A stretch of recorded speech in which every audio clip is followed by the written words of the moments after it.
प्रदीप द्वारा रचित साबरमती के संत कविता के बारे में। तो साबरमती के संत कविता की संक्षिप्त जानकारी या उसकी भावार्थ जानने से पहले मैं आप लोग को प्रदीप के बारे में संपूर्ण जानकारी देना चाहता हूं। तो प्रदीप उर्फ रामचंद्र त्रिवेदी उनका नाम है। देशभक्ति गीतों की रचयिता रामचंद्र त्रिवेदी उर्फ प्रदीप का जन्म 6 फरवरी 1915 को मध्य प्रदेश में हुआ था। बचपन से ही आपको कविता लिखने का शौक था। 1939 में लखनऊ विश्वविद्यालय से स्नातक की उपाधि प्राप्त करने के बाद आप शिक्षक बनना चाहते थे, पर भाग्य को कुछ और ही मंजूर था। उसी समय मुंबई में हो रहे एक कवि सम्मेलन में भाग लेने का मोह आप छोड़ न सके। आपकी कविताओं से प्रभावित होकर बॉम्बे टॉकीज के मालिक हिमांशु रॉय ने आपको कंगन फिल्म के लिए गीत लिखने की पेशकश की। 1939 के प्रदर्शित इस फिल्म के गीत जबरदस्त हिट हुए। 1940 में ज्ञान मुखर्जी के निर्देशन में आपने बंधन फिल्म के लिए गीत लिखे। फिर आपने पीछे मुड़कर नहीं देखा।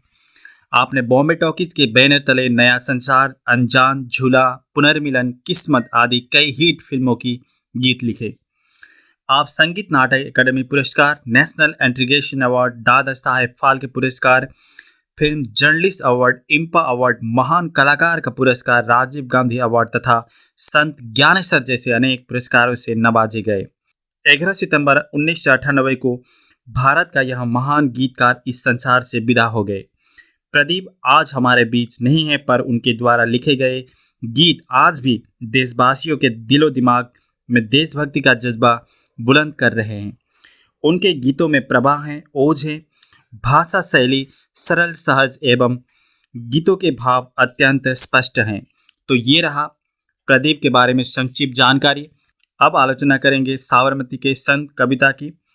दे दी हमें आज़ादी बिना खंड बिना ढाल, साबरमती के संत तूने कर दिया कमाल। आंधी में जलती रहे गांधी तेरी मसाल, साबरमती के संत। रघुपति राघव राजा राम, पतित पावन सीताराम। घर ही पे लड़ी तूने अजब की लड़ाई, दागा न कहीं तोप न बंदूक चलाई।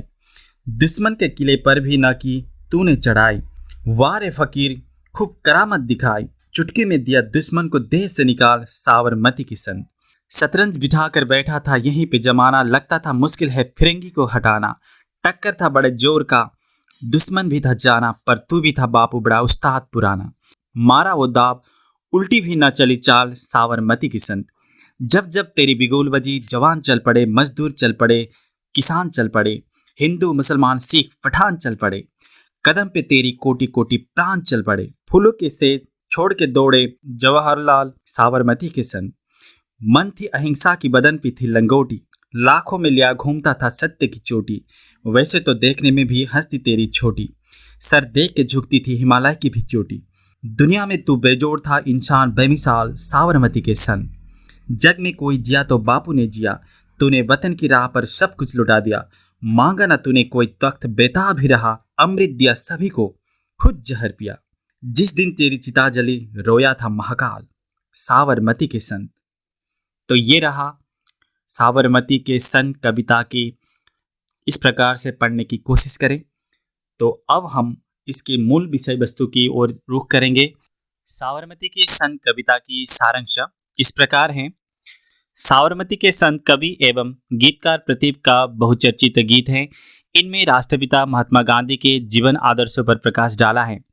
महात्मा गांधी जी विलक्षण प्रतिभा के धनी महापुरुष थे। वे ऐसे अनोखे संत थे जिन्होंने बिना हथियार और गोला बारूद के ही देश को विदेशी शासन के चंगुल से मुक्त करा दिया। यह स्वाधीनता भारतवासियों के लिए एक चमत्कार था और यह चमत्कार साबरमती के संत गांधी जी ने कर दिया। भारत से अंग्रेजों को भगाना कठिन कार्य था, परंतु गांधी जी ने इस कार्य को बड़ी आसानी से किया। उन्होंने गजब की संगठन शक्ति थी।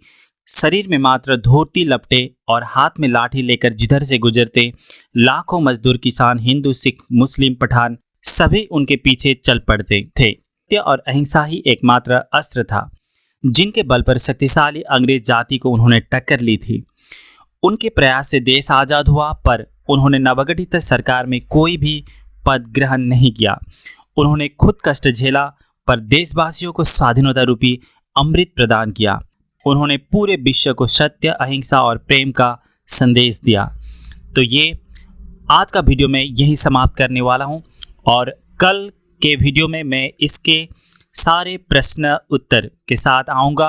तब तक के लिए आप इस वीडियो को अच्छी तरह से समझने की कोशिश करें और अगर आपको पसंद आया तो लाइक और सब्सक्राइब ज़रूर कीजिए ताकि मेरी कल की वीडियो आप तक पहुंच पाए। धन्यवाद।